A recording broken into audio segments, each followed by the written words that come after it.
अस्सलाम वालेकुम वरहमतुल्लाहि वबरकातुहू। आज की वाली वीडियो में हम लोग देखने वाले हैं हज़रत अल्लामा मौलाना मुफ्ती कारी हमज़ा अली शाज़ली का बयान। जो लोग पहली बार आए हैं वो लोग वीडियो को लाइक करके चैनल को सब्सक्राइब कर दें ताकि हमारी हर नई आने वाली वीडियो का नोटिफिकेशन आपको सबसे पहले मिल सके। बहैसियत मुसलमान, बहैसियत पाकिस्तानी अगर मगर के साथ नहीं, चूँकि चुनाचे के साथ नहीं, डंके की चोट पर ऑन द रिकॉर्ड ये बात करते हैं कि हम इस फैसले को बिल्कुल मुस्तरद करते हैं।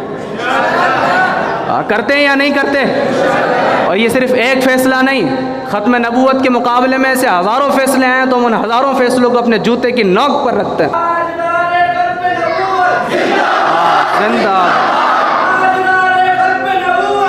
और हमें जनाब कहा जाता है जी, सुप्रीम कोर्ट के जज ने तो लिखा है कि भाई हम रसूलुल्लाह को आखिरी नबी मानते हैं, सुप्रीम कोर्ट का हर बंदा रसूलुल्लाह को आखिरी नबी मानता है। मैंने कहा हमने सुप्रीम कोर्ट के जज से पूछा था कि तू रसूलुल्लाह को आखिरी नबी मानता है या नहीं मानता?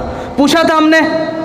क्यों वजाहत देनी पड़ी तुम्हें? चोर रास्ते इख्तियार करते हो, शुरू में लिखते हो कि हम आखिरी नबी मानते हैं और फैसले के बिल्कुल आखिरी के अंदर जाकर कादियानियों के लिए रास्ता खोलते हो कि जनाब कादियानी बाहर अगर इस्लामी शायर का इस्तेमाल करें जुर्म में, चार दीवारी के अंदर उनको इजाज़त है। मैंने कहा इश्क कातिल से भी, मकतूल से हमदर्दी भी, ये बता किससे मोहब्बत का सिला मांगेगा? सजदा खालिक को भी, इबलीस से याराना भी, हश्र में किससे अकीदत की जजा मांगेगा? मैं कहता हूँ कि जी हम फसाद फैला रहे हैं। मैंने कहा फसाद हमने फैलाया, तुमने फैलाया। लाखों मुसलमानों के दिलों को ठेस हमने पहुंचाई या तुमने पहुंचाई? खत्म नबूवत की खातिर हजारों मुसलमान जो शहीद हुए उनके खून के ऊपर लात तुमने मारी या हमने मारी? खत्म नबूवत के ऊपर डाका तुमने डाला या हमने डाला? और फिर तुम हमें आकर कहते हो फसाद फैलाते हैं। तो मुझे अकबर इलाहाबादी याद आ गए। वो कहने लगे हम आह भी करते हैं तो हो जाते हैं बदनाम, वो कत्ल भी करते हैं तो चर्चा नहीं होता।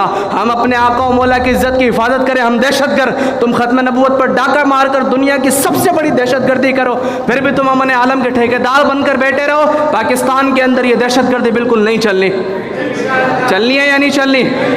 बिल्कुल खत्म नबूवत के मामले में एक लफ्ज़ भी बर्दाश्त नहीं होगा। और फिर ये मत सोचना कि हम डर जाएंगे गिरफ्तारियों से। हम जनाब वाला तुम्हारी गिरफ्तारियों से, तुम्हारी गोलियों से, तुम्हारी इन धमकियों से डर जाएंगे। हमने नाचने वाली माओं का दूध नहीं पिया, हमने या रसूलुल्लाह कहने वाली माओं का दूध पिया है। जब कोर्ट की तरफ से फैसला आया, मुसलमानों ने अपने गम गुस्से का इजहार किया, गैरत ईमानी का इजहार किया, तो हुकूमती चमचे, हुकूमती कड़छे, 2 टके के वज़ीर दिफा ख्वाजा आसिफ प्रेस कॉन्फ्रेंस करता है, पाकिस्तान का वज़ीर दिफा। वो कहता है जनाब इन फतवे देने वालों के ख़िलाफ़ रियासत अपनी पूरी क़ुव्वत लगाकर इनका मुकाबला करेगी। मैंने कहा जलील, जब कश्मीर के अंदर मुसलमान बच्चियों की इज्जत लुट रही होती है तब तुम्हारी क़ुव्वत कहाँ चली जाती है? फ़लस्तीन के अंदर हज़ारों मुसलमान मर रहा होता है तब तुम्हारी क़ुव्वत कहाँ चली जाती है? पूरी दुनिया के अंदर लाखों मुसलमानों के ऊपर जुल्म और सितम हो रहा होता है तब तुम्हारी क़ुव्वत कहाँ चली जाती है? सारी क़ुव्वत तुमने हमारे लिए रखी है। ज़ोर के सामने कमज़ोर तो कमज़ोर पे ज़ोर, आदिल शहर तेरे अदल के मयार पे थू, जो फ़कत अपने ही लोगों का गला काटती हो, ऐसी तलवार माँ साहिब तलवार पे थू। और फिर चंद मौलवियों को बुलाकर, वो मौलवी जो दरबारी मौलवी होते हैं, उन मौलवियों को बुलवाया और बड़ी बड़ी दस्तार पहनकर वो मौलवी आए। और वो मौलवी आकर उस उलमा प्रेस कॉन्फ्रेंस के अंदर दरबारी मौलवियों को बुलाया इन लोगों ने, और दरबारी मौलवी आकर बयान देने लगे जनाब हमें इबहाम था और चीफ जस्टिस साहब ने बिल्कुल ख़त्म कर दिया, ये फ़ैसला बिल्कुल ठीक है। मैंने कहा जलीलो, जिसके सदके तुम्हें जुब्बे मिले, जिसके सदके तुम्हें इमामें मिले, जिसके सदके तुम्हें इज्जतें मिली, आज तुम उसी नबी का हक़ भूल गए हो। जिसके सदके तुम्हारी नस्लें पल रही हैं, आज उसी नबी की खत्म नबूवत से गद्दारी करने लगे हो।